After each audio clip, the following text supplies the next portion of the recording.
लाल चींटी यानी रेड एंट एक बार अगर काट ले तो दर्द से चिल्लाना पड़ता है। चींटियों के साथ हमारा रिलेशन कुछ ऐसा ही है। मच्छर की तरह चींटी भी हमेशा की तरह हमारे मिनी दुश्मन के लिस्ट में रहती है। इसकी वजह से खाने को भी छुपा के रखना पड़ता है। इसे भगाने के लिए पॉइजनस चौक का स्टोर करके रखना पड़ता है। कभी कभी इसके काटने से घाव इतना गहरा हो जाता है कि हमें मेडिसिन का भी इस्तेमाल करना पड़ता है। रेड एंट से ऑलमोस्ट सब लोग डरते हैं, बट यही डरावनी चींटी को अगर सिलबट्टे में पीस कर पका के खाने को बोला जाए तो पहले तो ऐसा सोच भी नहीं सकते।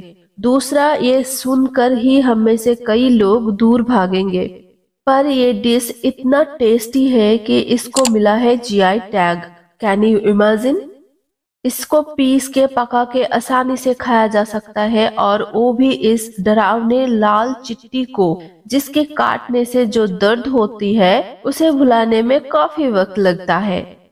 ट्राइबल पीपल में इस लाल चिट्टी से बने डिश को खाने का रिवाज बहुत पहले से ही है।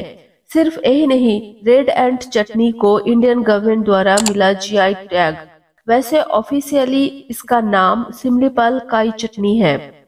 Hey guys, welcome back to my channel. I am Shabnam and you watching Zindagi with Saib. Channel में नए हो तो प्लीज सब्सक्राइब माय चैनल, क्योंकि इस तरह के इंटरेस्टिंग टॉपिक इस चैनल की पहचान है। So stay with me. Orissa के ट्राइबल कम्युनिटी में इस रेसिपी का यूज बहुत पहले से हो रहा है, और इसीलिए 2020 में इस रेसिपी को जीआई टैग मिले इसके लिए अप्लाई किया गया था। और 2024 में 2 जनवरी को office of controller general of patents, designs and trademarks इस डिश को जीआई टैग प्रदान की। एक्नॉलेजमेंट लेटर में इस डिश की न्यूट्रिशनल वैल्यू के बारे में भी बताया गया है। एशिया के 2nd largest bio reserve Orissa के सिमलीपाल नेशनल पार्क में इस प्रजाति की चींटियां पाई जाती है।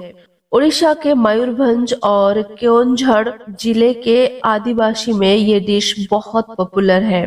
बरीपादा के मयूरभंज सोसाइटी ने इस डिश को लेकर पहली बार सोचा और इस खाने को जीआई टैग दिलाने के लिए उत्साही हुए। और इस प्रोसेस में इस सोसाइटी को उड़ीसा के university of culture and technology ने बहुत हेल्प करी।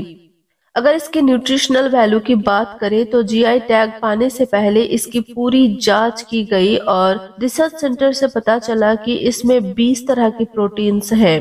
इसके अलावा इसमें क्रूड प्रोटीन, क्रूड फैट और क्रूड फाइबर भी मिला।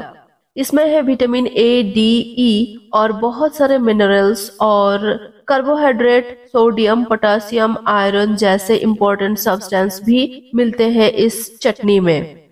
मयूरभंज और केओंझर के ट्राइब्स इस चटनी को कुछ खास वजह से भी खाते हैं, जिसमें बहुत सारे बीमारियां भी हैं। जैसे सर्दी को कम करने के लिए इसको खाया जाता है। व्होपिंग कॉफ की परेशानी से रिलीफ देने में ये चटनी बहुत मददगार है। अगर भूख नहीं लगती तो इस चटनी को खाने से ये प्रॉब्लम भी सॉल्व हो जाएगा, भूख भी लगने लगेगी। आंखों की रोशनी बढ़ाती है, बॉडी के स्ट्रेंथ और एनर्जी को बढ़ाती है, और ये पेट दर्द की औषधि के रूप में भी यूज होता है। इसके अलावा ये चटनी ब्रेन पावर बढ़ाती है, डिप्रेशन को कम करती है, शॉर्टनेस ऑफ ब्रेथ की प्रॉब्लम को दूर करती है, और बढ़ती उम्र में मेमोरी पावर वीक होने से बचाती है ये स्वादिष्ट चटनी। ये चटनी सुनने में जितनी डरावनी लगती है, इसका न्यूट्रिशनल वैल्यू उतनी ही इम्पोर्टेंट है। ट्राइबल इलाकों में प्रोटीन से भरे खाने बहुत कम मिलते हैं, और ऊपर से ये महंगाई। ये लोग महंगाई की वजह से अगर नॉन वेज नहीं खा पाते तो ये चटनी इस न्यूट्रिशन को पूरा करती है, क्योंकि इसमें प्रोटीन के अलावा कैल्शियम, जिंक, मैग्नीशियम जैसे उपादान भी है, जो बोन्स और हार्ट को हेल्दी रखने के लिए बहुत जरूरी है। वैसे अभी के टाइम पूरी दुनिया भर में लोग वेगन होने की तरफ झुक रहे हैं, तो ये चटनी नॉन वेज की सब्स्टिट्यूट हो सकती है। अब बात करते हैं इस रेसिपी के बारे में। तो ये लोग इस रेसिपी को कैसे बनाते हैं। इसे बनाने के लिए पहले लाल चींटी और इनके अंडे कलेक्ट किया जाता है। उसके बाद पानी से भरे हुए बाल्टी में इसे रखते हैं ताकि सारे गंदगी और पत्ते साफ हो जाए। इस चटनी के लिए मेनली लार्वा और यंग चींटियों का ही इस्तेमाल होता है।